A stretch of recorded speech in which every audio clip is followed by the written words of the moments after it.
ሰላም ጤና ይስጥልን ክብራትና ክብራን የቤንጃ ፖድ ቤተሰቦች እንደምን አላችሁ በእያላችሁበት ሁላችሁም ሰላም ሁኑ ዛሬም እንግዲህ እንደተለመደው በዚህኛው ሳምንት ወቅታዊ ጉዳዮችን ይዘን ከብስሬ ጋር ተመልሰን መተናል ለዚህ ቻናል አዲስ ሆናችሁ ካላችሁ ቻናሉን ሰብስክራይብ በማድረግ ቤተሰባችሁን ሁኑ እንዲሁም ነባሮች ያላረጋችሁ ቼክ አድርጋችሁ ሰብስክራይብ አድርጉና ቤተሰባችሁን ሁኑ ሰላም ጤና ይስጥልኝ አቶ ብስራት ሰላም ጤና ይስጥልኝ ቢኒ ውድ ተመልካቾች እንኳን ደህና መጣችሁ ለዚህ ቻናል አዲስ ሆናችሁ ሰዎች ካላችሁ ቻናሉ ፖድካስት ነው እንግዲህ አቅራቢዎቹ ደግሞ እኔና ቢኒ ነን እንኳን ደህና መጣችሁ እንላለን ነባሮችም ያላችሁትም እንኳን ተመልሳችሁ በደህና መጣችሁ እንላለን እንግዲህ በዚህ ፕሮግራም ላይ ምርትና አገልግሎታችሁ ማስተዋወቅ የምትፈልጉ ሰዎች ካላችሁ በስር በመናስቀምጥላችሁ ምንድነው ስልክ ቁጥር እኛም ማግኘት ትችላላችሁ ይቻላል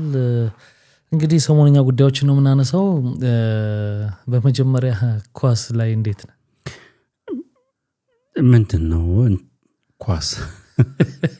ኳስ ትደግፋለህ ታያለህ እዚህ ሀገር ምናምን ምንድነው ከስንት አንዴ ያለው ምልህ ኢትዮጵያ ያለው በረባይ ነበር ከዛ በኋላ እዚህ ጋር ግን አይመቻችም ምናምን ነገር ግን ደግሞ ከዛ በኋላ ማሰብኩትኝ ለአንድ ኳስ 22 ተጫዋች ሲሯሯጥ ማየት በጣም ይሄ ንግግር ለኳስ ደጋፊ በጣም የሚያበሽቅ ንግግር እኔ አይደለሁም ያልኩት እኔ አይደለሁም የሚያበሽቅ ንግግር ብዙ ሰው ይጠቀማል ማያይ ሰው ምን አንድ እንትን ሲቀርላ ሲያባረሩ 22 ሰዎች እንትና እኮ ነው አለ የሚባል የሆነ እንዴት ነው እንዳለቃ ገብረሃና እንዲያሉ የሚባለው ነገር አለ አይደል ቆምጫምባው አለ ተብሎ የሚባለው እኮ ነው ነገር የምንድነው የምስራቅ ጎጃም እንትን ውድድር ላይ ተጋብዘው ስቴዲየሙንበት ያስለቀለቁት እና እነዚህ ሁሉ ምንድነው እንትን የሚሉት ቢሆነት ቆማሉ እኮ ኢንተርቪያቸውን አላየው ነይ አሉ አይደለም አሁን በቆምጫምባው ስም ይጨማመራል ቆምጫምባው እንደዚህ ያደረገ እንደዚህ ያለ ተብሎ ማለት ነው ላይክ አሁን ያለቃ ገብረሃናን መስማው ነገር አለ ትክክለኛ እሳቸው በኖሩበት ዘመን ላይ ያደረጉ የሚባለው ነገርና ከዛ በኋላ አሁን ላይ የምሰማው ነገር ኮምፕሊትሊ ይለያያል ብዙ በጣም ተጨምሯል ሰው አለቃ ገብረሃና ያለ ማለት ነው የቆምጫምባው እንግዲህ አብዮቱ ያው ለዚች ቀሪላ ነው ሁለት ሰው አንድ በቃ ከዚህ በኋላ አብዮቱ ለእያንዳንዳቸው አንዳንድ ኳስ ገዝቶላቸው የየራሳቸው ከሚራኩት የየራሳቸው ለአንድ ኳስ እንት ከሚሉ ለየራሳቸው ብሏል ያው እንግዲህ ታያለህ እዚህ ግን ይሄ እንደ ኢትዮጵያው እንዳለው አይደለ ስራዬ ብለህ አትገባም ምክንያቱም አንደኛ ኢትዮጵያ ላይ ቅዳሜን ያ ብዙ ጨዋታዎች ለምሳሌ ፕሪሚየር ሊግን በለው ቡንደስሊጋ ቻምፒዮንስ ሊግ ነው ከሰኞ እስከ ዓርብ የሚኖርበት ታይም እንትን ትላለህ ታያለህ ቅዳሜና እሑድ ጀማም ስለሚኖር ምናምን እዚህ ግን ቅዳሜ ስራ ልትሆን ትችላለህ የምታመሽበት ቤት በቃ ስክሪን ይኖራል ምናምን ያ ኢትዮጵያ እዚህ አትችልም የስራው ጉዳይ አለ ከዛ ባለፈ ብዙ ጉዳዮች አሉ ያው አንድ እሑድ ነች የምትኖር እሷንም እንግዲህ ወደ ቤተክርስቲያንም ትሄዳለህ የተለያየ ጉዳዮች ይኖርሃል ምናምን ብዙም እንትን አትልም ግን በተቻለኝ አቅም ባለኝ ጊዜ አያለሁ ምን ነው ዛሬ ኳስ ላይ ሰሞኑን እኮ ወቅታዊ ጉዳይ ስለሆነ እንደው በዛው ለማንሳት ነው እኔም ብዙ አይደለም ኢትዮጵያ ነበር እንጂ እዚህ ያው ታያለህ በቃ አልፎ ወሳኝ ጨዋታ ሲኖር ታያለህና አሁን ሰሞኑን በቀደም አርሰናልና ማንቸስተር ጨዋታ ነበራቸው አይደል ያ አርሰናል ሜዳ ላይ እና ውርርድ አለ አሁን ከቅርብ ጊዜ ወዲህ ስፖርታዊውን ነገር ምን አድርገውታል አንድ ሰሞን ያው ታውቃለህ ኢትዮጵያ ውስጥ መጠጥ ቤት ውስጥ ያስተናጋጇን አይን ያጠፋው ምናምን ታስታውሳለህ ቅርብ ጊዜ ነው ሲሸነፍ የሚደግፈው ቲም አንስቶ የድራፍት ብርጭቆ መቷት አይኑ አጠፍቶ ምናምን ሁሉ ቀርባ ነበር እንደውም የዛን ጊዜ ተክለ ሃይማኖት የኔታ ቲዩብ ላይ ነበር የሚሰራው እሱ ነበር ያቀረባት ምናምን እና እንዲህ ነገር እርስ በርስ መጸባለ መገዳደል መወጋጋት ምናምን ነበር በፊት ልጅ አባቱን ገድሏል ተው እንጂ ኢትዮጵያ ውስጥ ሊያም በማንቸስተር ነበር አርሰናል ጨዋታ እንግዲህ ኦፊሻሊ በሚዲያ የተነገረ ነው ራሱን ያጠፋ ልጅ አለ አርሰናል ደጋፊ ሆኖ ያጠፋል እንደገና ደግሞ በግሩፕም ጸባለ መወጋጋት ምናምን ነበር ብዙ ታሪክ እሱኛው መንፈስ አሁን በብዙ ተቀይሮ ትንሽ ፍሬንድሊሽ ነገር ሆኗል አትሰማም አሁን እንደዛ ብዙ አትሰማም ግን መጠጥ ቤት መሰባበር ምናምን አለ አንድ አልፎ ከዛ ውጪ አሁን አንድ ላይ ሆኖ የማየት ሁሉ ልምድ እየመጣ መጥቷል አንዳንድ ቦታዎች ላይ አርሴናል ምናምን ጓደኛ ማቾች ሆኖ የማየት ነገር መጥቷል እና አዲስ የመጣው ቫይ ምንድነው እንደ ትሬንድ የተያዘው ምን ብሽሽቅ እንዲካሸነፈ ማሊያውን ለብሳሉ ለአንድ ሳምንት የዛ የተቃራኒው ምናምን ይሻላል ይሄ ጤነኛ ነው ይሄ አሪፍ ነው ግን አሁን ሌላው ምንድነው በቀደም ጆሮዬን ቆርጣለሁ እንደዚህ ያደርጋለሁ የማይሆኑ ዴሮች ማለት ነውና አንዱ መጣና ጆሮዬን ቆርጣለሁ በፍጹም አለ በቃ ጆሮዬን ቆርጣለሁ ካሸነፈ ማንቸስተር ብሎ ለፈለፈ ሳይጠየቅ ያው እንግዲህ አሸነፈ ማለት ነው ማንቸስተር ከዛ ቪዲዮ ይሰሩበት ጀመር ማለት ነው እስቲ አሁን በል መቁረጥ የአርሴናል ደጋፊ ነው አዎ እሺ ከዛ መጣ ላይቭ ምላጭ ይዞ መጣ ኢጎም አለቻ ገብቷል አሁን ካላረገ ብዙ ቅጥቀጣ አለ ገባ ምላጭ ይዞ መጣና ጆሮን ይዞ ላይቭ ላይ እንትን ማድረግ ጀመረ ማለት ለመቁረጥ ምናምን ቀስ ያረገ ያው እየፈራ ምናምንም እና በትክክል አሁን የልጁን ውሸትና ትክክለኛውን ነገር ነው ነገር አሁን ማስገባት ስለማይቻል ነው እዚህ በዩቲዩብ ህግ ምክንያት ስለማይቻል ነው ያየሁትን ነው ነገር ሰነጠቃት ጆሮ ማለት በትንሹ ሰነጠቃት መድማት ጀመረ ማለት ነው ዋርኒንግ ሰጠኝ ቲክቶክ ዋርኒንግ ሰጠኝ ምናምን ብሎ ይሄድና እዚህ ጋር ወኝን ትልበለው ምናምን ብሎ ደሙ እንደዚህ ይወረደ ይመጣል ማለት ነው በእጁ ላይም በዚህ ጋር እና ከዛ እንዴት ተብሎ ደግሞ በመቆረጡ ደግሞ ሌላ ውርጅብኝ ፌስቡክ ላይ ምን ላይ ፎቶ ተወስዶ ሰዎች ነገር ሲቀው መጣ ትላንት እኔ ሞኝነን እንዴት ያቁኝና ነው የምቆርጠው ምናምን ቪንቶ ይዞመተ ቪንቶ ነው እኔ ዋርኒንግ ብዬ ሄጄ ያፈሰስኩት ብሎ አለ በርግጥ ያችን ትንሽ ከሰነጠቃት በኋላ ሄዶ ቪንቶ አርጎበታል ግልጽ ነው ገብቷል ግን ያችንም ስንጥቅ ቢሆን አርጓል አላረኩም ብሎ ነው እሱ የሚሸመጥጠው ገብቷል እና ምን ለማለት ፈልጌ ነው አላስፈላጊ ነገሮች ናቸው እንደው ስለገረመኝ እኮ ነውና አሪፍ ነገር ቢያረጉ ይሻላል ቅጣቱን ገባ ወይ ማሊያ መልበስ ወይ ምናምን ይሄ ያደገ ሄድና ነገ የማይሆን ቻሌንጅ ውስጥ እንዳሄድ በማለት ነውና ይሄን ስለታዘብኩኝ ነው ለዛ ነው የጠየቁ ስለኳሱ ያነሳውት ማለት ነው አይ እንደ ይሄ አሁን እንደው በቀላሉ ምታልፈው አይደለም እንደነዚህ አይነት ተቆጥረው እኮ ነው ማለት ኢትዮጵያ ወደ ኋላ ቀረችም እንደባለው እንግዲህ እንደነዚህ አይነት እየተቆጠረ ነው ምንድነው የሚያስተምሩት ነው አሁን በልተህ ጠግበህ ማትኖር ሰው ዛጋ በሳምንታዊ ክፍያቸው እስከ ስንት ሚሊዮን ፓውንድ ዶላር የሚያገኙ ሰዎች ይከብዳል አዎ እና እነዛ ሰዎች ተሸነፉ ብለ አንተ ጆሮውን ስትቆርጥ ማለት ነው ምንድነው እኔ አንዳንዴ አሁን ላይማ ይሄ ለቲክቶክ እና ስፔሻሊ ለቲክቶክ ለመታወቅ ተብሎ ማይደረግ የማይኮን ነገር የለም ምንድነው ጆሮን ኳስ ከነመፈጠራችን ለማያቁን ሲያስተባብል አለኩ እሱም እንደዛ እኔ አቁይ ምን ብዬ ነው እንዲማረገው ምናምን አይደለም ማስተባበል እንትኑን አይቶት ነው ገባ ያለው ሪአክሽን አዎ ግን አይደል ማድረግ አይደለም ቢኒ እንደዚህ አይነት ቃል ማውራት በራሱ ጤናኛ ያልሆነ አስተሳሰብ እኮ ነው ማለት እንደዚህ አርሴናል በማንቸስተር ከተሸነፈ ጆሮን ይቆርጣል ብለ መጀመሪያ ቀድመ ያን ነገር በራሱ ስታስብ የሳንሳን ነው እንዳረከው መቁጠር ያለበት እንጂ የሆነ አይ እስካልቆረጥኩኝ እስካላረከው ጊዜ ድረስ ማውራቴ ምንም አይደለም ማለት በራሱ ልክ ያልሆነ ጤነኛ ያልሆነ እንትን ነውና እኔ ይሁን ኳስን ፈጥረነው አለ የሚሉት ሀገራት ወይም ደግሞ ናዊዴይስ በጣም ከፍተኛ በዓለም ላይ ከፍተኛ ቁጥር የሚታይባቸው ሀገሮች እና የእንግሊዝ ፕሪሚየር ሊግን በለው ጀርመን ስፔን ፍራንስ ላሊጋው ቡንደስ እንትንም በለው የላቲን ኳስ ተጠቀለ የላቲን ነው እኮ እንደኛ ቀውጢ ነው አለ ግን አትሊስት ይወል ወርዝ ያረጋል አትሊስት ሀገራቸው ላይ በሚደረግ ውድድር ነው እኛኩ ሌላ ሀገር ላይ በሚደረግና የሌላ ሀገሮች እስቲ እንደዚህ ሆናሉ እኛ ጋር በአርሴናል እና በማንቸስተር እንዳልከው ነፍስ ሲጠፋፉ ምን ሲደረጉ ታያለህ።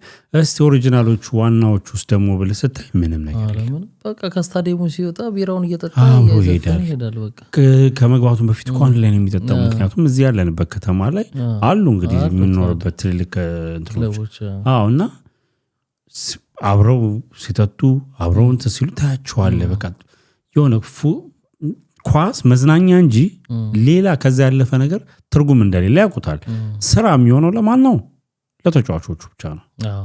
ሌላው መዝናኛ እንትን ይለዋልና እንደው እንደ መግቢያ ኮት ህዝብ ላይ ነው። እዚህ ላይ ትንሽ ለመጨመር የዚህ ሀገር ታውቃለህ ክለብ ምናምን ጭፈራ ቤት የማንኛውንም የኳስ ክለብ እንትን አድርገህ መግባት አትችልም። ሻርፕም መለያውንም ለብሰህ መግባት አትችልም። የት ክለብ ውስጥ? ክለብ ውስጥ አትችልም። ለምን? በቃ እንትን እንዳይመጣ ነው። ገባ መጠጥ አለ። ያው ክርክር ምናምን መነሳትና የሆነ ችግር እንዳይፈጠር ነው። በአጠቃላይ አብዛኞቹ ይከለክላሉ። አልተሻት ያሉ ጭፈራ ቤቶች በፍጹም የሆነን ክለብ ሻርፕ አድርገህ ወይ ከውስጥ እንዲታይ አድርገህ ያረከው የኳስ ክለብ እንትን ካለ አውልቀው ወይ አትገባም ነው የሚለው። ውድ ተመልካቾች እንግዲህ ባለፈው ያልኳችሁ ምንም ሊስተካከል አልቻለም። መመከር ነው አስመከር ነው እንግዲህ በግልጽ አውጥቶታል። ያው ክለብ ለክለብ ነው የሚዞረው። ምንም ቤቱ የሚታኛበት ጊዜ የለም። ክለብ እንትን ቲሸርት አድርጌ ስላላስገቡኝ ነው አልገባው። ዞሮ ዞሮ ወደ ክለብ ነው እየገባ ያለ። አይ አሪፍ ነው። ቅድመ ጥንቃቄዎች ይወል የሆነ ቦታ ላይ ብቻ አይደለም እዛ ኳስ ሜዳው ጋር ብቻ አይደለም የምትጠነቀቀው። ክለቦች በራሳቸው መጠጥ ነው ብዙ ነገር ሊያደራረግ ይችላል። የክለቡም ኦነር እዛ ቤት ለሚደረጉ ነገሮች ለሚደርሱ አደጋዎችና እያንዳንዱ ነገር ተጠያቂ እስከሆነ ጊዜ መጠንቀቅ ስላለበት ይመልሳል። ቀድሞ እዚህ ሀገር ህግን ያከብራሉ እኮ አይቻልም። በቃ ስለሚያቀም ሰው ካልገባው ማይል ያ መብቱን ያውቃል እንት ይላል። በዚህ ጉዳይ ላይ ሳምቮድ ምን አለ ግን?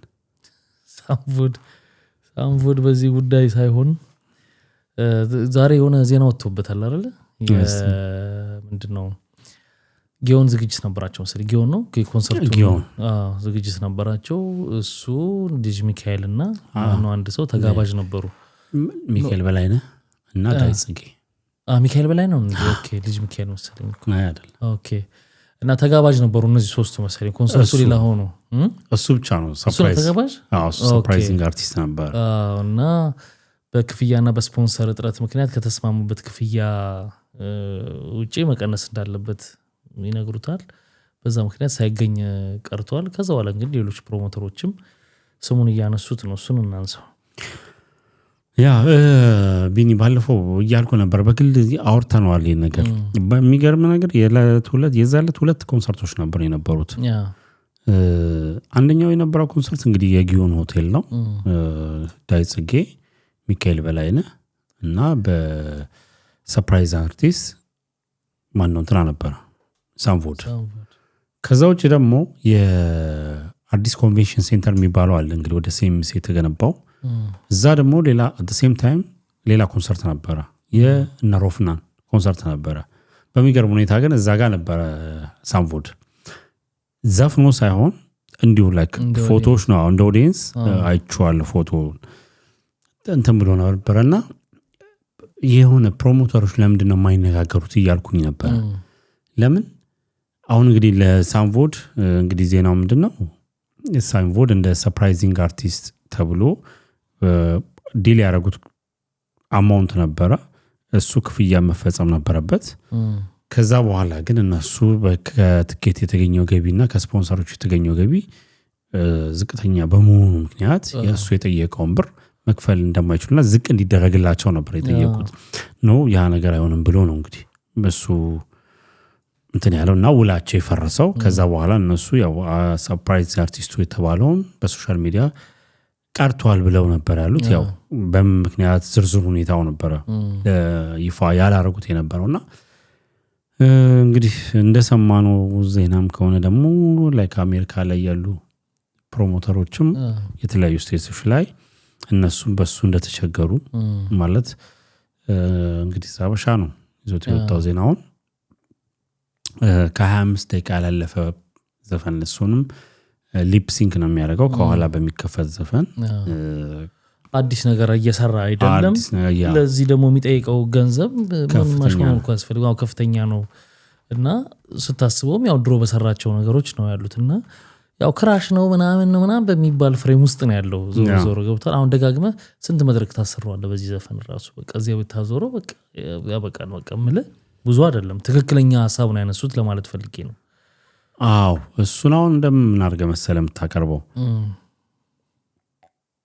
እኮ በዚህ ስራ ራሱ የሚጠይቀው ገንዘብ ተገቢ አይደለም ነው እንትን ነው አይው ለአንድ ጊዜ ምን ትሆናለህ መሰለህ ላይክ ቲክቶክ ላይ ቫይራል የሚባል ነገር አለ አይደል የሆነ ሰዓት ላይ ትነሳለህ ከዛ በኋላ ያን ኦፖርቹኒቲ መጠቀም አለብህ በቃ ቤትም ብለህ ሰው ዲማንዱ አለ ስለዚህ ዲማንዱ እስካለ ጊዜ ድረስ ዋን ታይም የማይደገም ያ ነገር ነው ስለዚህ ትይዘዋለህ እድልን ትጠቀማለህ ብዙ ብር ትጠይቃለህ መጠቀም ያለብን ትጠቀማለህ ከዛ አንግል ነው እሱ ይሄዳል እንጂ አሁን እንግዲህ ኢትዮጵያ ላይ እንኳን ኮንሰርት ተብሎ የሱ የተደረገው ላይ እንግዲህ የሱ ዘፈኖች የምትላቸው 2-3 ናቸው በቃ ከዛ ውጪ ፊውቸሪንግ የሰራበት ማለት ሙሉ የሱ ብለህ የምትለው ከዛ ውጪ ያለው እንትን ነው ከሌላ ሰው በሌላ ሰዎች ላይ ፊውቸሪንግ ገብቶ ነው እንጂ የራሱ እንትን አይደለም ኦኬ ስቴጅ ፐርፎርም ሲያደርግ ይይዛል ምናምን ግን አሁን ዋጋ ስትጠይቅ የራስ ስራዎችንም ማብዛት አለብህ አሁን ሙሉ እንኳን አልበም ያላቸው ሰዎች የአልበም ሪሊዝ ኮንሰርታቸውን የሚጀምሩ ሲያደርጉ አንድ ነጠላ ዜማ እንኳን ኢቭን ይለቃሉ ይሆናል ስትሄድ አዲስ ነገር የሚዘን እንደሚሄድ ማለት ነው ያ ሙሉ አልበም እንኳን 12 ዘፈን እንኳን ይዘሄደ ማለት ነውና እንግዲህ ሳሚም አበዛው መሰለኝ እና ያናል ተገቢ አይደለም ብለዋል እንደዚህ ነው ብለዋል ቢያስተካክለው አዲስ ነገር ቢሰራም ለሱ ጥሩ ነው በነገራችን ላይ እዚህ ጋር ባለፈው የሆነ ኮንሰርት ላይ ልደቱን መጀመሪያ እንደመጣ አንድ ኮንሰርት ሰርቷል አይደል ያ ከዛ ላይ ምን አይነት ቪዲዮ ያየው መሰለ በጣም እኛ ሀገር በቃ አንዳንዱ እንዴት ፈልፍሎ እንደሚያወጡ እና ከሆነ ከሲልክ ሲገባ አፍንጫው ላይ እንዳለ ነጭ ሆኖ ነበር ነጭ እሱ ነገር እና እሺ ሪል ነው እውነት ነው አይደለም ለማለት አይደለም ኮጀጅ ለማድረግ አይደለም ግን የዚህን ያክል ፈልፍለው ያሉና ያው ስቦ ነው የገባው አይነት ነገር ነው ዙም አድርገውት ምናምን ግን ያሳምናል እኔ ደግሞ በሌላ ነበር የሰሞት በምን ስሙ ነው ስሞት ሜካፕ ቀርቶበት ነው ነጩን ነው እንጂ ያ ነጩን ወስዶ ነው እንግዲህ አሁን እንኳን የሚታመን ነገር የለም ማለት አንዳንዴ ኤዲት ነው ወይ ምናምን ማለት እንደዚህ ፐብሊክ ቦታ ላይ ቪዲዮ ዙም ተደርጎ ነው ፎቶ አይደል ምን አይደል ኤኒዌይ ላይሆንም ይችላል እኮ ያ ስሙ ሊሆን ይችላል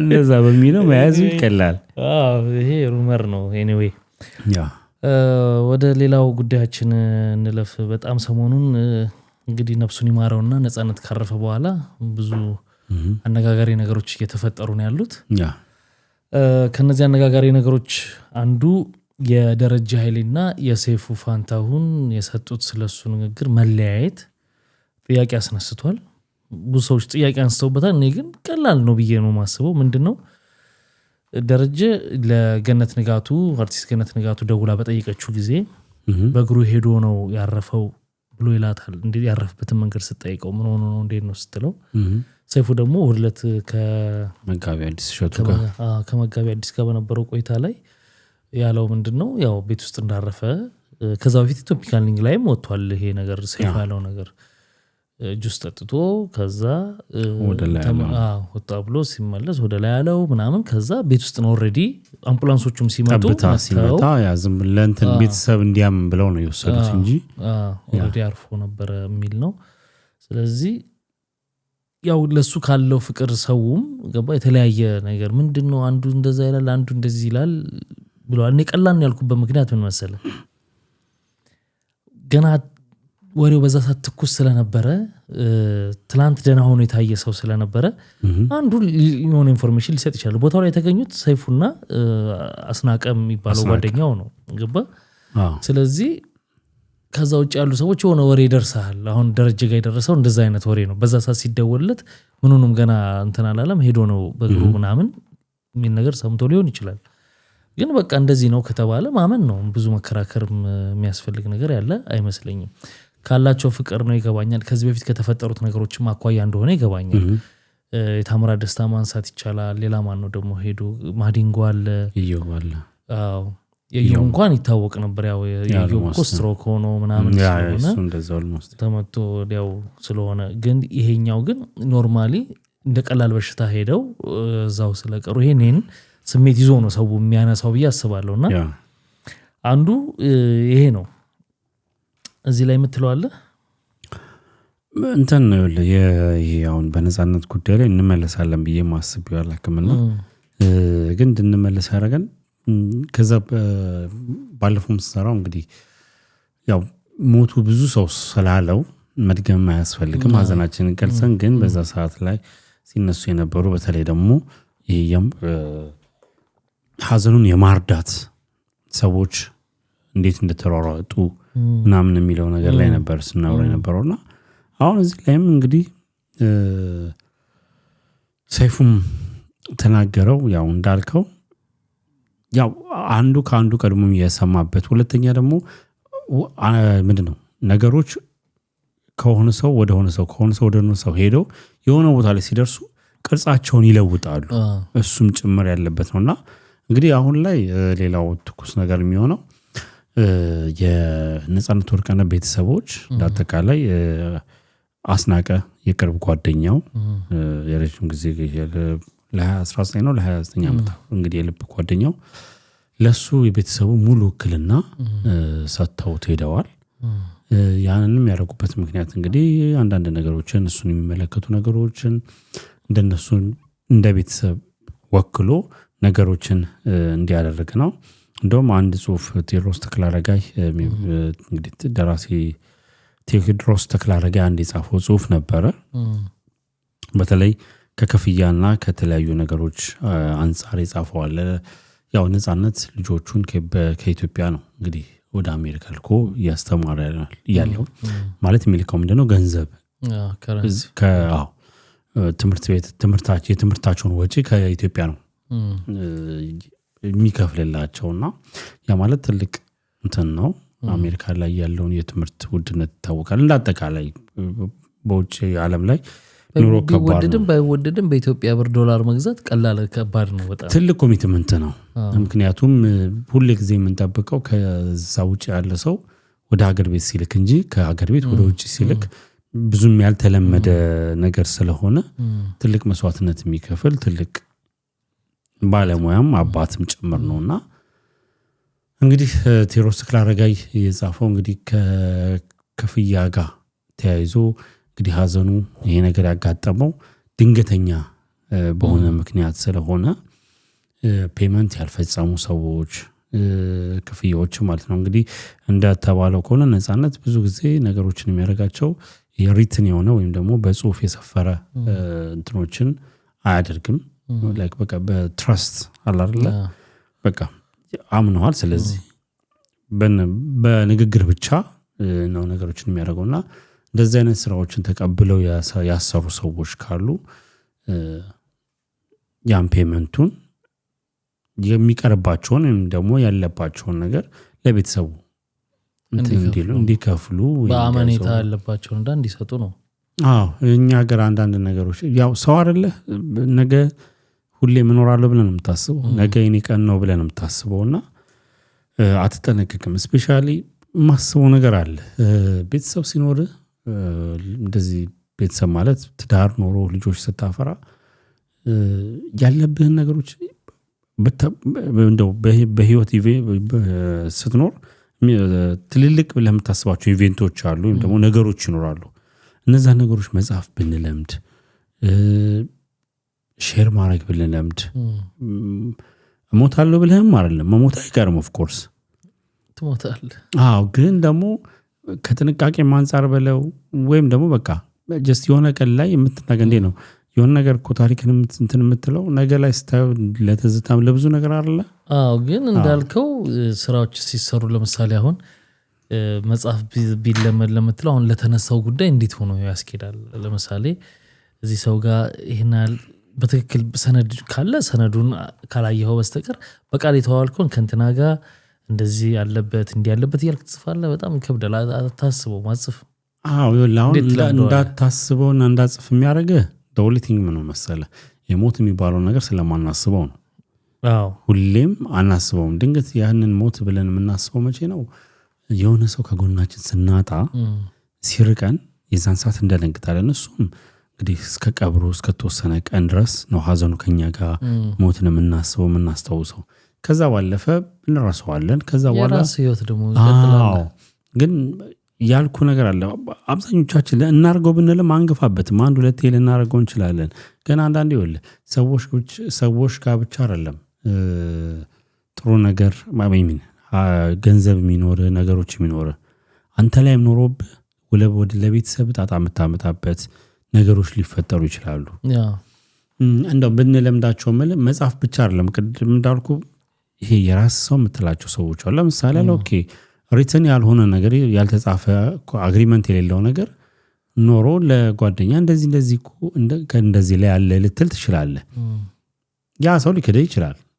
ኦልሬዲ ፍርድ ቤት መረጃን ሳይሆን ማስረጃን ነው የሚቀበለው በሚለው ብንሄድ ግን አትሊስት አላረለ መሞከሩ እንደነዚህ ነገሮች መለማመዱ ከሆነ ሰየው። ግን ብዙ ሰው የሚደፍረው አይመስለኝም። ምክንያቱም አንደኛ ሲጀምር ትልልቅ ውሎች የስራ ከሆኑ እንትን ነው የሚሆኑት። ሰነድ ይኖራቸዋል። ሰነድ ቤት ሊገኝ ይችላል። የተፈራረምከው ምን ያልከው አለ አይደለ? ጥቃቅን ነገሮች በቃል የተባባልከው ከሆነ በቃ አይገኝም። ያ ሰው ህሊና ኖሮት ለቤተሰቡ ማምጥቶ ካልሰጠ በስተቀር አንዳንድ ሰው ብድር የት እንዳስቀመጡ ገንዘባቸውን ሳይታወቅ የቀለጡ ሰዎች አሉ። ግን ይኸውልህ አሁን ትልልቅ ንግዲሎችም ለምሳሌ በቃል ብቻ የሚነገሩ አሉ። እንግዲህ ከአርቱ ከንግዱ ጀምረ አርቱ ላይም እንግዲህ ከለከለኝ እንደዚህ ፕሮሞተር ከለከለኝ የሚባሉ ብዙ እንሰማለን። ያም ትልልቅ አርቲስቶች ትልቅ በር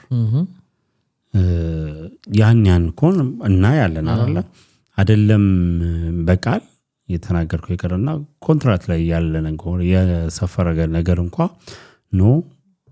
አላገኘሁም የለኝም ከሰርኩ ምናምን ተብለኩ የተሸመጡት አርቲስቶች እንግዲህ ከቴድሮስ ከቴዲ አፍሮ ጀምሮ ክስ የገባባቸው እስከ ብዙ ነገሮች እኮ ያየን ነው ይኖራል።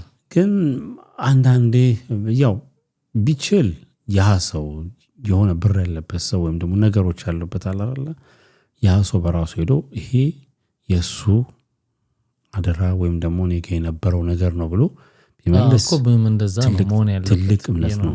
እሱን ነው ማስበው። ግን የማችም ልጆች ያሉት ስለሆነ ህሊና ኖሮ መስጠት ነው በቃ። ከውል ከሌለ ምንም ሌላ ልታረግ እሱ በፍጹም ምንም ነገር ልታረጋ አትችልምና በዛ አይነት ነገር ሌላው እንግዲህ በሱ ጉዳይ ላይ ከተነሱ ጉዳዮች ሌላው በባለቤቱ ላይ ባለፈው ማንስተነው ነበር ጠቆም አድርገን ነበር ያለፍነው። ካነሳነው በኋላኛ እንደውም ተጋግሎ ቀጥሎ ነበርና ልክ በዘሪቱ ጊዜ እንደነበረው አይነት ነገር ነው። ምንድነው እሷ እንዳላዘነች እንትን ፊቷን ሸፍና ተቀምጣ እንደነበረ ፎቶን እንዲህ እየተባለ ሁሉ ነው ሲሰራ የነበረውና እጇ ላይ አርጋው የነበረው ጌጥ እንኳን አላወለቀችም የሚል ሰዓቷን ምናምን ከነማርኩ ከነዋጋው ከነምናምን አለ አይደል ሰዋት እኮ ተነሳውን እኮ እኔም እኮ ገረመኝ። እሱ ነው ሀዘን በልብ ነው። እሷ እንግዲህ ምን ያህል እንደተጎዳች እሷ ነች የምታውቀው።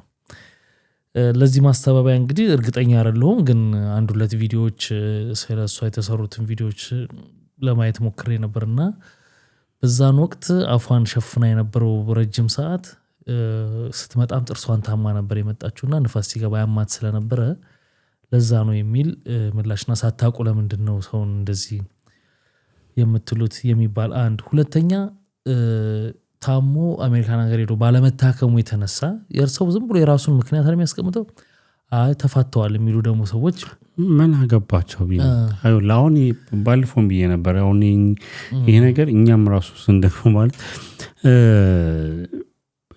እንደዛ አይነት ተራ የሆኑ ሰዎች ከተራም ተራ ብዬ ነው የምላቸው። ማለት ይሄ እንዲህ ያሉ ቪዲዮ የሚሰሩ እንደዚህ እሷ አላለቀሰችም አታልቅስ መብቷ ነው።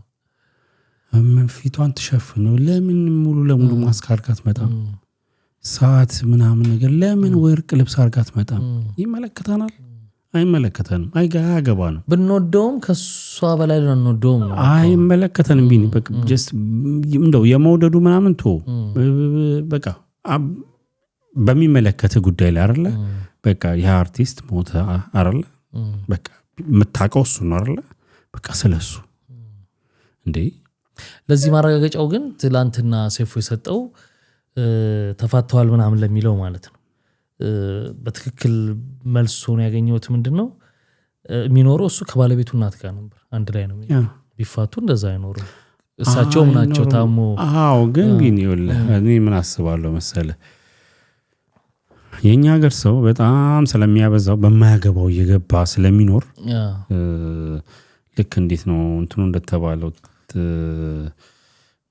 ሁለት ካፌ የተጠቀሙ በረንዳ ላይ የተቀመጡት ታሪክ የሲጋራውን ታውቀዋለህ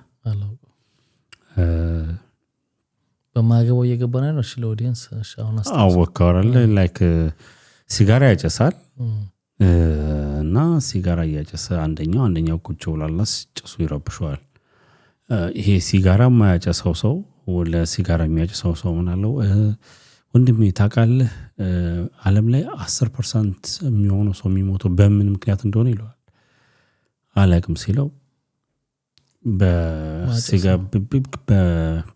ከሚያጨሱ ሰዎች በሚመጣ ሽታ ነው ሲጋራ ሽታ ነው ፓሲቭ ስሞከር በሚባሉት ነው የሚሞቱት ይለዋል የሚያጨሰው ሰው ነድልና ወንድሜ 90% የሚሆነው ሰው በምን እንደሚሞት ታውቃለህ ኢትዮጵያ ውስጥ አለው አላቅም ሲለው በማያገባው እየገባ ብሎታል ብሎ አይኑን አለው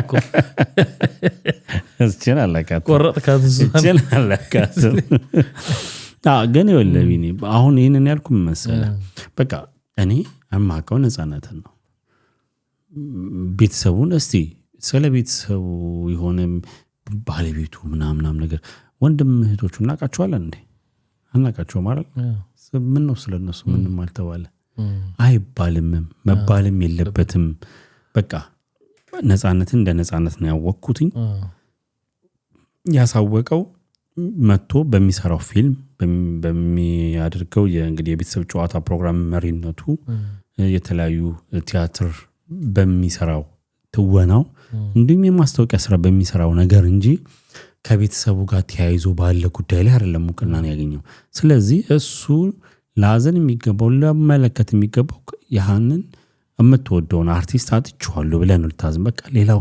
የሌላ ነው አይመለከተኝም ግን እኛ ሀገር እንዳለመታደል ሆኖ ሁሉ ጊዜ ገና እኮ በቃ ገና ስንቱ ለሳምንት እንኳን በቃ በዝዋዝን ለዛም ነው ሰይፉ ያቺን ምክንያት ጠብቆ በደንብ ለማብራራትም የሞከረው ብዙ ነገር እየተባለም ስለነበር የኛ ሀገር የበዛ ነው ይኸውልህ በጣም የበዛ ነው ይሄ እንዴት ለበለው ወሬም አታዋል በቃ ጭንቅላታቸው ማሰብ የሚችለው እስከዚህ ድረስ ብቻ ነው በተለይ ቲክቶክ ላይ የምታያቸው ሰዎች ያናድዱኛል አንተ ቤተሰብ እኮ ይኖርሃል አይደል እንዴ አንተ ላይም እኮ ሀዘን ይደርሳል ለማናችንም ጋር የማይቀር ጉዳይ ነው አዎ ስለዚህ እኔ ጋር ቢሆንስ እኔ ጋር ቢደርስስ ብለህ ማሰብ አለ ይደርሳል እንጂ አይቀርም ሁሉም ጋር እኮ ይደርሳል ሞት ማንንም ቤት ይገባል ግን እንደው ሰዎቹ እንደው እንደሄነን ነገርስ እንዴት አያስቡትም ማለት ሁሌ ያኛኛ ጋር ብለህ ከነሱን ፍጹም የነሱም ያቋቸው ሰዎች ፍጹማዊ ምንም ነገር የማይሆኑ የማይነኩ ነው የሚመስለው ነው መሆን የለበትም ይሄ አንደኛ የሰው ሞራል ይነካል ሌላውም ደግሞ እንደዚሁ ያለ የሚቀጥለው ያንዱን ወሬ አንዱ ይዞት ነው የሚሄደው ለዛም ነው ወክልናው ላይ ለአስናቀ ሲሰጥ ከዚህ በኋላ ያልተገቡ ነገሮች የሚያነሱ አካላቶችን እሱን ሁሉ ኃላፊነት እንዲወስድ ከዛ ደግሞ ነፃነትን በተመለከተ ጉዳይ ስልኩ ሁሉ ተቀምጧል እሱ ስልኩን ሁሉ አስቀምጠዋል በተመለከተ ጉዳይ የሚሰሩ ዘገባዎች ምን ቀጥታ ከሱ ብቻ እንዲገኝ በቃ ከዛ ውጪ የሆኑት ነገሮች ሁሉ ልክ ያልሆኑ እንደሆኑና በህግም እንደሚጠየቁ አድርገዋልና ይሄን ማረጋቸውም ጥሩ ነው እንግዲህ ሞተን ብናሳርፍ ግን ጥሩ ነው በጣም ያ ከዛ አንፃር ነው ማለት ይሆን አንዳንዴ እወደዋለሁ የምትለው አደንቀዋለሁ ብለህ ካልክ መውደድና ማድነቅን ማክበርን ማሳየት ያለብህ የሱ የግል ነገሮች የሆኑትን ነገሮች ባለመነካካት በቃ እንደወደድከው በቃ እንደወደድከው እንዳከበርከው መኖር የምትፈልግ ከሆነ በቃ ለሱ ስለሱና ስለሱ ብቻ አስብ።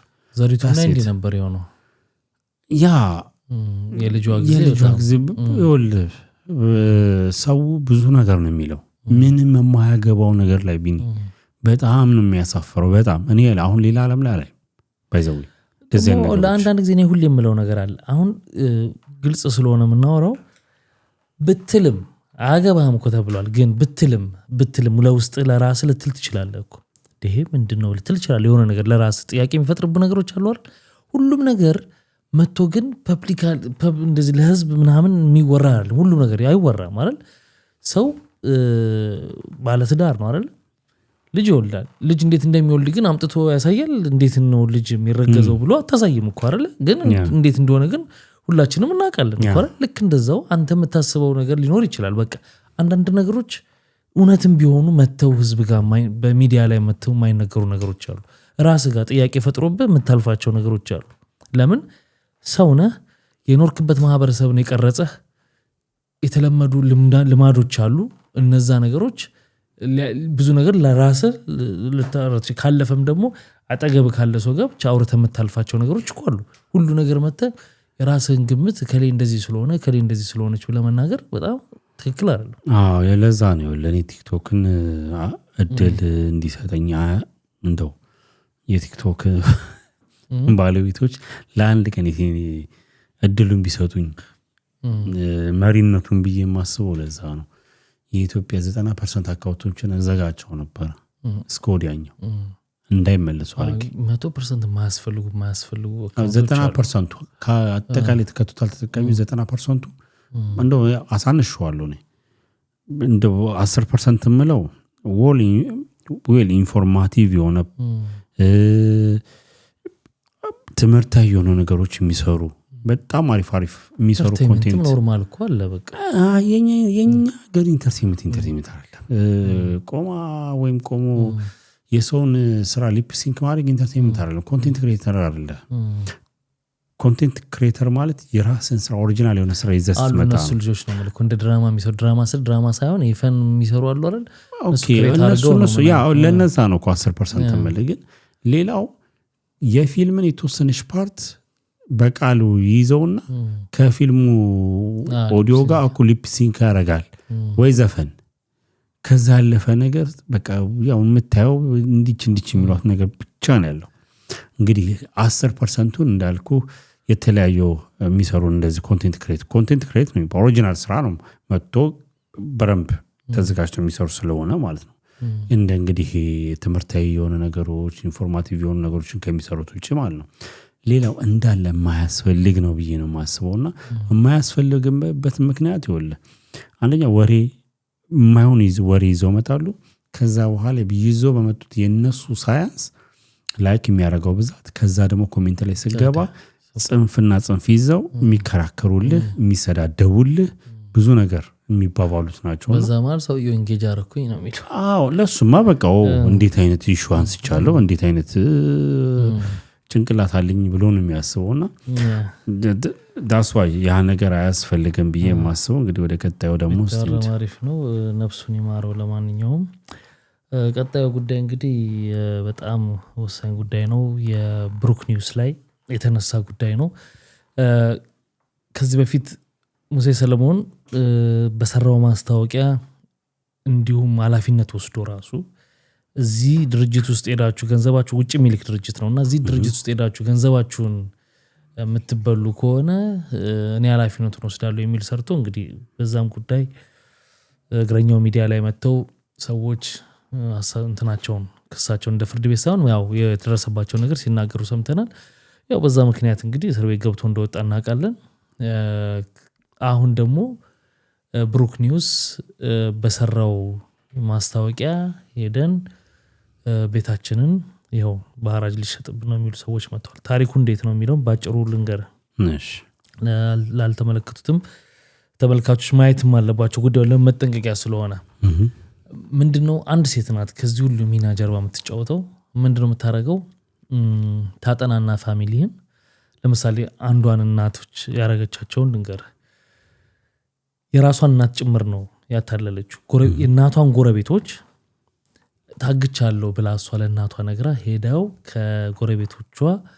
ከጎረቤታቸው እሳቸው ካርታ ተቀብለው አስይዘው ለሷ እንዲሰጧት ገንዘብ ማስለቀቂያ ተብሎ አድርጋለችና እናት በሽተኛ ናቸው የሷ እናት ህመምተኛ ነበሩ እንግዲህ ካልጋ በዳዴ መተው ነው አሉ በጣም ትልቅ አዛውንቶች ናቸው ያሳዝኑሃል ቤታቸውን የተወሰደባቸው ሰዎችና እኚህ ጎረቤት ይመጡና ይጠይቃሉ ማለት ነው ልጄ ታግታብኝ ነው አድኑልኝ እኛ ገንዘብ የለንም ይላሉ እነሱ ከሌላችሁ ቤታችሁን አስይዛችሁ ባካችሁ 2.9 ሚሊዮን ይባላል ሰዎቹ ምንም እንትን አላልንም አሉ በቃ ብድጋልን ምናምን ጎረቤት ናቸው 15 አመት ጉርብትና ያኖሩ ብድግ አድርጎ ካርታቸውን ይዘው ሄደው እንዴት ነው የሚሰጠው ብሩ መሰለ አበዳሪ ራሱ ያዘጋጀችው አበዳሪ አለ ያው ቼን ናቸው ገባ ከዛ ካርታቸውን ይዘው ሄዱና ሰዎቹ ለነዛ ይሰጣሉ እነዛ ሰዎች ካርታውን ይዙና ሁሉና ማስረጃ ሄደው 2.9 ሚሊዮን ብር ይሰጣሉ ማለት ነው ከዛ ምንድነው የሚሆነው ባንክ አካውንት እዚህ ጋር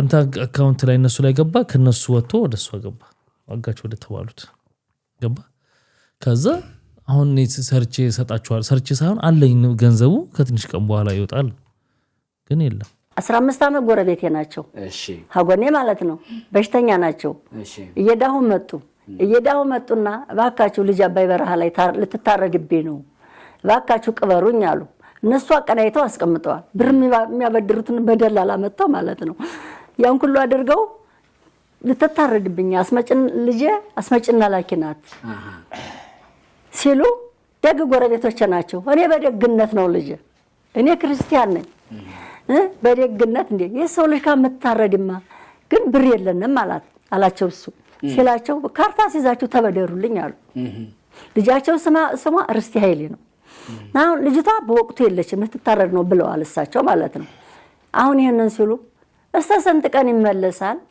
እስከ ሳምንት ይመለሳል ይሄን ሲለነ ይችላል የምትታረድማ በቃሽ አለኛ ምን እንደሆነ አናቀም እንደኔ ሆነ ስር ብላ የላከቻትንም ጓደኛዋንም ምንም አላቅም በራድ ይዛና ሄደችው ልጅ እኔ ምዋሽበት ነገር የለኝም ልጅ ግራ ገብቶኝ ነው እንደዚህ ሌላን ሴትዮ በመስሪያ ቤቷ ሄደና የመስሪያ ቤቷን በጓደኛዋ በኩል እቃስ መጪ ነኝ ምናምን በሚል እቃ የጉምሩክ ተይዞ ነው እንዲያውጣ ተነቃው ሸጠዋለን ብለው 3 ሚሊዮን ብር ብላ ማለት ነው ደግሞ ራሴን አስቀመጥኩኝ በቃ እንዲሆኝ እናቴ መረዳ ነኝ ወንድሞቼንም መረዳ አካባቢ እንዲመረዳ እንዲማደርግ አለች ከዛ ታዲያ ምንድነው ማደርገው በሳምንት ጊዜ ውስጥ ሚኒመም ሳምንት ቢበዛ 15 ቀን የሚመለስ ምን ማድረግ ካርታ እንድታስይዥልኝ ለማን ነው ማስይዘው አበዳሪ ነኝ ማቆ ባስቸኳይ 25% ነው ወለዱ እንደውም የሱ ቶሎ እመልሳለሁ እዳው የኔው ነው አለች ቤቴን ላሳያት ወሰድኳት እንዲሁ ሌላ ቤት ቀጨኔ አካባቢ ሄዳ በተከራይ በኩል እንዲህ የምትባል ሴትዮ አለች እና ሰዎቹ ምን ሆነው ነው ያነሱ ካርታቸውን የሚሰጡት እስክትል ድረስ ነው የምትገረመው እሺ ከብሩክ ጋር የሚያገናኘው ነገር ምንድነው ሴትዮዋችን ነች እንዲህ ያረጋች እነዚህ ሰዎች በስሚ ነው እየተገናኙ መተው ብዙ ሰዎች እንደሆኑ ይታወቁ ከብሩክ ጋር የሚያገናኘው ደግሞ ምናምን አስመጪ ብላ ምንድነው ኢምፖርት ምናምን ብላ ድርጅት አውጣ ማስታወቂያው በሱ በኩል እንዲነገር አድርጋለች ምንድነው ማስታወቂያው ቤት ንብረት መኪና ያላችሁ ሰዎች ካላችሁ ገንዘብ ካስፈልጋችሁ ኑና አብረን እንስራ ትክክለኛ ነው ህጋዊ ነው ምናምን በሚል ነገር ብቻ ማስታወቂያውን ይሰራል ማለት ነው ንብረት ያላቸው በገንዘብ እጥረት እየተቸገሩ ላሉ አንድ ድርጅት አንድ አዲስ አሰራርን ይዞ መምጣቱን እየገለጸ ይገኛል። ንብረት ያላችሁ በገንዘብ እጥረት የተቸገራችሁ ሰዎችም ንብረታችሁን አስይዛችሁ ቋሚ ገቢ እንዲኖራችሁ የማስቻል ዓላማን የያዘው EHGI ድርጅት ታዲያም ለበርካቶች አዲስ አማራጭን ይዞላችሁ መጥቷል። አስተማማኝ ዋስትናን በመስጠት ካርታና ሊብሬ በማስያዝ ብቻም የትርፍ ተካፋይ የሚያደርጋችሁን ይህንን ድርጅት እወቁትም። ከዛ እሱን ማስታወቂያ ልክ ሙሴ ሰለሞን እንደሰራው ማለት ነው። ግን ኃላፊነቱን ወስዳለሁ የሚል የለም እዚህ ብሩክ ኒውስ ላይ። ከዛ ይህን እንትን ከሰማ በኋላ አንዱ ይነሳልህና እዛ ይሄዳል፣ ያገኛታል። እሷ ነች እንትኗ ቤቱን ተቀበለችው፣ ይዛ የሆነ ብር ሰጠችው። እሷ ነች የምትይዘው፣ ታገናኛለች እሷ ገባ። ከዛ በስንት ስቃይ እሱን ቤት እንደምንም ለማስመለስ ሞከረ። እንደገና ሁለተኛ ቤት እዳ ስለነበረበት እንደገና ያስይዛል። አሁን በሐራጅ ሊሸጥበት ምናምን አጋጣሚ ወደዚህ አበዳሪና ተበዳሪ ውስጥ ገባ። እኔ በብሩክ ኒውስ ቲክቶከር ብሩክ ኒውስ ካርታ ያላችሁ ሊብሬ ያላችሁ ኑ አብረን እንስራ የሚል ማስታወቂያ የሚባል የኤችጂአይ የሚባል ርስቴ ኃይሌ ጀነራል ኢምፖርተር እሱ ድርጅት መጥቷል እና ካርታውን ይዘው ቁጭ ከምትል እንስራበት። አንዳንድ እንቅስቃሴዎች የግል ጉዳይ ነበረ፣ ብርም የሚያስፈልገኝ ሰዓት ነበረ። እሱን እስቲ ቆይ ላናግር ብዬ ቲክቶክ ላይ ያየው ስልክ ደወልኩኝ። ብሩክም ደግሞ ያው ታማኝ መረጃ ነው። ስለዚህ ስልክ ደወልኩኝ። እዚህ ፍሬንች ኪውስ ቢልዲንግ ጎላጉል እዛ ነን እና አሉኝ። ሄድኩኝ። ነገራችሁ ላይ ሶስታችሁ ከዚህ በፊት ተዋወቃላችሁ? በዚህ ነው በሰው ነው እንደዚህ የተዋወቅነው። መሪያው የማስታወቂያም ንግግር ምንድነው? በማይክሮ ፋይናንስ ብድር ተበድረን 20% የካርታ እንደ ኪራይ 20% ይታሰባል፣ 80% ድርጅቱ ይሰራበታል። ለዛ ደግሞ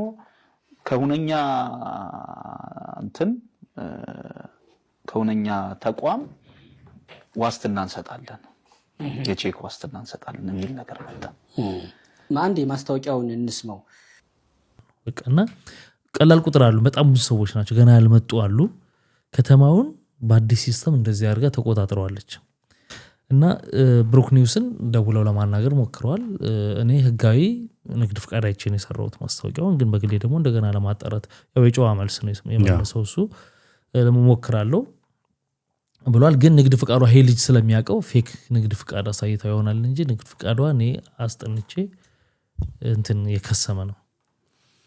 አዎ ግን አሁን ይኸውልህ እንግዲህ ከብሩክ እንድነሳ ብዬ ነው። ብሩክ ከዚህ ያለፈ ነገር ማድረግ አይችልም ምንም።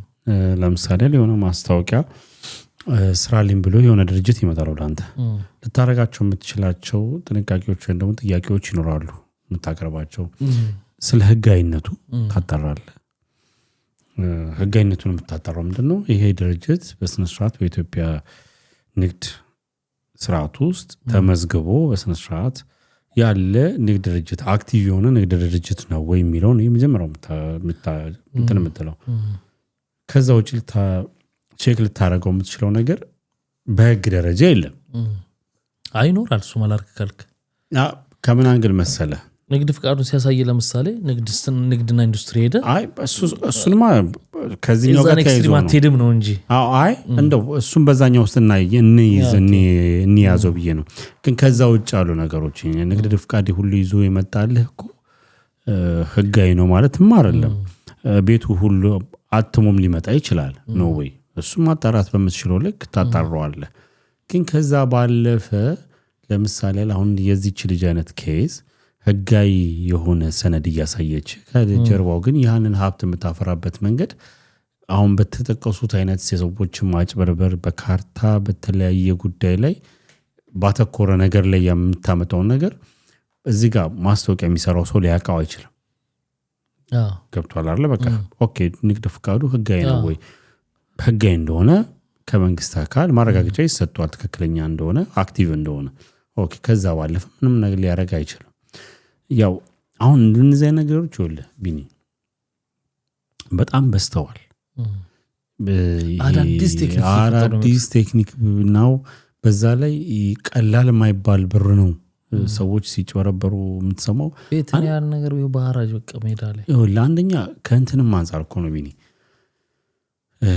ከትረስት አሁን ለምሳሌ የመጀመሪያው ኬዝ አለ አይደለ ታግቻለሁ ምናምን ነገር ከዛ በኋላ እኚህ ጎረቤት ናቸው ለ12 ዓመት ምናምን ነገር ነው እንግዲህ 15 ዓመት እንግዲህ በጉርበት ነው የኖሩትና እዚህ ላይ አብረ ላንሳል ያልነገርኩ ነገር ውል ወስደው ሲያስደርጉ አንድ አይነት ቦታ ነው የሚወስዱ አንተ አካባቢ በክፍለ ከተማ ያለ ውልና ማስረጃ እነሱ እነዚህ ሰዎች የሚወስዱ አንድ አይነት ቦታ ነው እና ስትሄድ እኔ ውልና ማስረጃ ከዚህ በፊት ይጃቃሉ አሁንም ከተዋዋልክ በኋላ ልትፈርም ስትል ይነግራል አዋው ትልቅ ሰው ኮንከ ያነብልሃል ይሄ እንዲህ ነው ተረድተውታል ይሄ እንደዚህ ነው ይላል እንደዚህ የሚባል ነገር የለም እነዚህ ሰዎች ምንም የሚያውቁት ነገር የለም የሚያውቁት እንደም ስለ ሊሰጡ ነው ሄዱት እዛ የተጻፈው ነገርን ማንም ያነበበላቸው የለም ሁሉንም ነው ነገር ትልልቆቹን ሰዎች ሌላው ማንበብ የሚችለው ራሱ ማንበብ አለበት እዛ ውል ውስጥ እንደገና ምንድነው የሚለው ይሄን ብር ካልመለሱ በዚህ ጊዜ ውስጥ አንዳንዶቹን 29 ቀን ነው የሰጡት አንዳንዶቹን 10 ወር ይሄን ብር በዚህ ቀን ውስጥ ካልመለሱ ስሙ በቤቱ ስም ወደኛ ዞሮ እንወስዷለን የሚባል ነገር የለም ለምሳሌ ይሄን ካልመለሱ ተይዞ ተሸጦ ምናምን ነው እንጂ በቃ በዛው ብር በ2 ሚሊዮን ብር 20 እና 30 ሚሊዮን ብር የሚያወጣውን እንትን እንወስዷለን የሚል አይነት ውል ነው ያስፈርሟቸው ይኸውልህ አሁን ምን ይሆናል መሰለህ ቢኒ የውልና ማስረጃ ያመጣው ከውን ውል ነው የሚያጸድቅልህ እንዴት ነው የሚሆነው ያው ውልና ማስረጃ እንደሚታወቀው መጀመሪያ ውጭ ያሉ እንግዲህ የጽሁፍ ስራ የሚሰሩ ሰዎች ሳምፕል ጽሁፎች አሏቸው ይሄ የተለመዱ ነገሮች አሉ ውክልና የሽያጭ ውል ምናምን የብድር ውል የተለያዩ አሉና የነዛን ሳምፕልና እንትን ይላል ከዛ በኋላ እነሱ በዛ ሳምፕል መሰረት ተጨማሪ ነገር ካለ እንዲገባ የምትፈልጋቸው ነገሮች እነዛ የሚጠቀሱ ነገሮች እንግዲህ የህግን አንቀጽ ጠቅሰው ስለሆነ እዛ ላይ ስታንዳርዱ ያለው ከዛ ውጪ አሁን እንዳልከው በእንደዚህ አይነት ግል ጊዜ ላይ ካልከፈልክ ይሄ የአንተ የሀቤት ወደ እኔ ስም ይዞራል ብለህ ስትል ይሃውን ይኸውልህ መክተት ትችላለህ ምክንያቱም ውልና ማስረጃ ምንድነው እኔና አንተን ነው የሚያዋውለን ደግሞ ነገ በንካካድ ይሄ ማስረጃ ሆኖ ፍርድ ቤት እንዲቀርብ የአይን ማኝ ነው በቃ ያ በመንግስት የተቀመጠ የአይን ማኝ ህግ የአይን ማኝ እንደሚባለው ማለት ነው ስለዚህ እኔና አንተ መንግስት ውልና ማስረጃ ምንም አይመለከተውም የሚመለከተው ምንድነው ህገ ወጥ የሆነ ነገር ወስደህ እዛ ጋር እንትን አትልም ስለዚህ ሁለታችን ያስማማን ነገር በህግ እንዲጸና በየትኛውም ቦታ ላይ በህግ የምታስጠይቅበት ነገር እንዲሆንልህ ስለምትፈልግ ብቻ ነው እንዳልከው እዛ ጋር ይነበባል ውልና ማስረጃ ላይ ያለው ሰው ምንድነው ኮፒ አድርጎ ማህተም የመጨረሻውን አድርጎ ከመስጠቱ በፊት እንዳመንክበት ለሱ አንድ ቀሪ ኮፒ የሚወስደው ላይ ትፈርማለህ እዛ ላይና ያነብልሃል አሁን እንግዲህ እንዳልከው አንድ ቦታ ላይ ይዞ የመሄድ ጉዳይ ካለ እንግዲህ ለዚች ሰው የሚተባበራት እዛ ጋር አንድ ቦታ ላይ የምትሄድበት ዳስዋይ እንጂ ውልና ማስረጃ በክፍለ ከተማ አትባልም እኔ እስከሚገባኝ ጊዜ ድረስ ግዴታ አይደለም ማለት ያለ እዚህ ጋር እንሂድ እየተባለ አይ እዛ ነው ብለው ሁሉም እኮ ለዛ ነው የተዋሉት ሁሉም አሁን ከተለያየ ቦታ ተሰበሰቡ አንድ ሰው እዛ ቦታ ነው ስለዚህ እዛ ጋር ያለ ሰው አለ ያንን ነገር የሚያካሂድ ማለት ነው ሌላው ከውልና ማስረጃ ስንወጣ እኔ በጣም ማልቀበለው ነገር ልንገርህ ሁሉ ጊዜ አንድ ማስታወቂያ ተሰራ አይደለ መቼስ እሱ ፌክ ማስታወቂያ ይሰራል ብለን አምነን ነው የሚባል ነገር አልቀበልም እኔ አሁን ሰዎቹን በከሌ ምክንያት ነው የተበላሁት የሚባል ነገር በተለይ በማስታወቂያ ህግ መጠየቅ ካለበት የሚጠይቀውን ሰው ሊጠይቅ ይችላል ከዚህ በፊትም ስላነሳን ባሪስቶቹ በጣም ገፋፍተው ምናምን ብለን አንስተናል ነገር ግን ሰውየው ራሱ ነው መጠንቀቅ ያለበት ገንዘቡን እጁ ላይ የያዘው ሰውዬ ብሩክ ስላለ እኔ ስላልኩ አንተ ስላልክ አይደለም እንበል ማስታወቂያውን አምጥቼ ልስራለት ችግር የለም ጥሩም ነገር እኮ ሊሆን ይችላል ከዛ እኔ ከሰራሁት በኋላ ያን ነገር የማጣራት በደንብ የማጣራት ፋንታ የሰውየው ነው እንጂ የሚያቀርበው ሰውዬ እግዚአብሔር ቃል አይደለም ይዞ የሚመጣው ማስታወቂያ ነው ይዞ የሚመጣው ችግሩ ምንድነው ታውቃለህ ቢኒ እንትን ያደርጋሉ እንደነዚህ አይነት ይሄ የማጭበርበሪያ ዘዴዎች ሲነሱ የመጀመሪያው ሁሉንም ሰው ለማጭበርበር አይደለም የሚመጡት እነዚህ አጭበርባሪ ሰዎች መጀመሪያም እኮ ብለዋል አጥንተው ነው ማነህ ምን አለ የሚለውን ነገር ነው ከዛ በኋላ ያንተ ደካማ ጎን ምንድነው ነው እሱ በፕላን የተሰራው ነው ግን አሁን ብሩክ ወይም ከሌ አንድ ሰው መጥቶ በሰራው ማስታወቂያ ተጭበረበርኩ ሲለኝ ልክ አይደለም ኢንፎርሜሽኑን ሰጠ ያ ሰው አይደለ እድሉ የተሳሳተ የሚያስበላም ሊሆን ይችላል እኮ ያለ እኔ አሁን ሰውየው ለምን ተጠይቃ አይደለም ግን ዋናው ኃላፊነት ገንዘቡ ያለው አንተ እጅ ላይ ስለሆነ አንተ ነህ መጠንቀቅ ያለብህ በጣም ያ ሰው ስላለው የእንትን ቃል አይደለም ነው ማለት ወደሱ ኮል መጣልህ እኮ ነው ምን ይሆናል እንዳልኩ አንተን ያጠናዋል ስለ ኢንዲቪጁዋልም ባይሆን የሆነ ቢዝነስ ብለው እንግዲህ የሰማናቸው ፌል ያደረጉ ቢዝነሶች አሉ አይደል እነዚህን ነገሮች ይዘው ሲመጡ የማህበረሰቡ ላይ ያለውን ደካማ ጎን ያጠኑታል ኦኬ ደካማ ጎኑን ለይተውታል ኦኬ ያን ደካማ ጎኑን ደግሞ የበለጸ ለሚያሳምንላቸው ሰው ደግሞ ይፈልጋሉ ያ ማለት ምንድነው እንደነ ብሩክ ኒውስ እንግዲህ አሁን እሱ ስለተነሳ ወይም ደግሞ ማስታወቂያ አርቲስቶች ደግሞ ይጠቀማሉ አንደኛ የሚጀምረው ነገር ምንድነው ለምሳሌ አለ እንግዲህ ከዚህ በፊት በፊንቴክ የተነሳው ነገር አለ ምንድነው መኪና ሰዎች በአንድ ጊዜ 5 ሚሊዮን 6 ሚሊዮን ብር አውጥተው መኪና መግዛት እንደማይችሉ ገብቷቸዋል ያ ምንድነው የሰዎቹን ደካማ ጎን አግኝተውታል ማለት ነው ፎልቱን ፋይንድ አድርገዋል ስለዚህ ማጭበርበር አለባቸው ከዛ ምን ማድረግ አለባቸው ለህብረተሰቡ በ999 ሺህ ወርድ ሰምቲንግ 901 ሚሊዮን ብር ባልሞላ ዋጋ መኪና እንግሸጥልሃለን ሲባል ሰፍ እንደሚል እናውቃለን ኦኬ ሰፍ ይላል ዝም ብለን ይሄንን ነገር ዝም ብለን ማስታወቂያ ብንለጥፍ ወይም ደግሞ በማይታወቅ ሰው ብንል ትረስት አንደረግም ኦኬ ማን ማድረግ አለብን በማህበረሰቡ ውስጥ ቅቡልነት ያላቸው ሰዎች እነማን ናቸው በረምብ ማህበረሰቡ ትረስት የሚያደርጋቸው ሰዎች እነማን ናቸው ኦኬ እነከሌ ከዛ በኋላ ገጠመው አልታረለ ያንተን ደካማ ጎን በጠንካራ በመታምናቸው ሰዎች በኩል ደካማ ጎንን ይጠቀሙታል ማለት ነው እሱ ነው ፕሪንሲፕሉ ስለዚህ አሁን እኔ ግራ ይገባኛል አንዳንዴ የሆነ ነገር እኮ ስትገዛ 2-3 ተደጋግመህ ማሰብ ይጠይቃል አይደለም እንደዚህ አይነት ሚሊዮን ብሮችን አንተን ቤተሰብን ያ ጎዳና ላይ የሚበትንህን ነገር ስታወጣ እሺ የመጀመሪያዎቹ እንደው በጉርብትናም ስለሆነ ከእምነትም እንዴት ነው ለሰው ከመድረስ አንፃር ከደግነት የደግነት መጨረሻው የደግነት ጥጉ ነው ገብቷል አይደል እና ብዙ ጊዜ በዛ ላይ ቤቱን ነው ስላለን ብቻ አይደለም ይሄንን 3 ሚሊዮን ብር ወይ 4 ሚሊዮን ብር ብቻ በየሰው የተጻፉ ቆጥረን በጥሬው ያስረከብናቸው የተረከብኩ ሲሆን እያሉ ነው የሚያስፈርማቸው ያለማየት ብቻ ከጋ ቆያም ጠየቀኩ ጠበቃ ደውሎ ጠየቀ አይቻልም አይባልም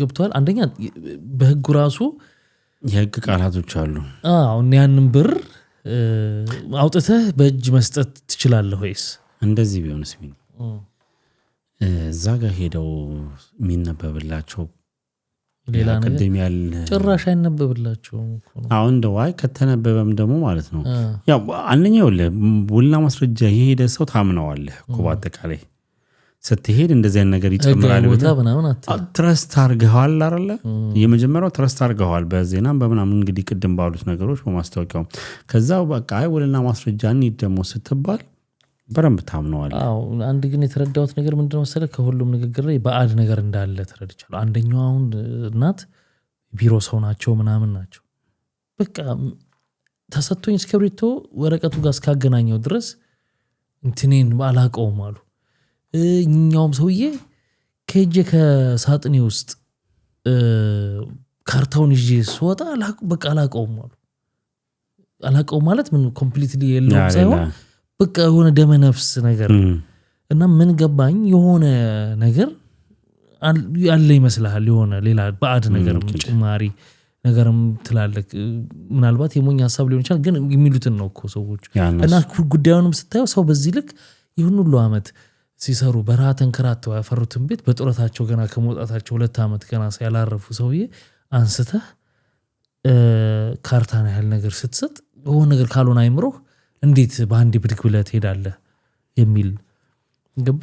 አንዳንዴ ለማመን የሚከብዱ አሁን እንግዲህ እንዳልካቸው ነገሮች አይነቶች የቀላል ማትላቸው ህይወትህን በንዴትም ሊያሳጡ የሚችሉ ቤተሰብን ጨምሮ የሚበትኑ አይነት ኬዞች ናቸው። እና እንግዲህ አሁን አንዷ እናት ይኸውልህ እንደሚሉት ከጓዳ እንትን አሁን ሰው ጋር ነኝ በቃ ቤቱ ያው ታግዶ ምናምን እና ሳይ ሁልጊዜ የማየው ይሄ ይችለኛል ወይስ የወጥ ቤቱ ጣሪያ ይችለኛል እያልኩ የማየው በጣም ነው የሚያሳዝኑ። በቃ በጣም አንጀት ይበላ ነው።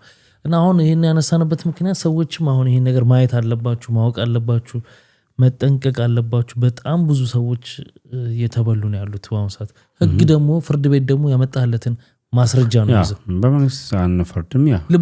ልቦናቸው ቢያውቀውም እዚህ የተጻፈውን ነገር ነው በቃ ህጉም እንደዛ እስካለ ጊዜ ድረስ ምንም አማራጭ የለምና ያ ነው።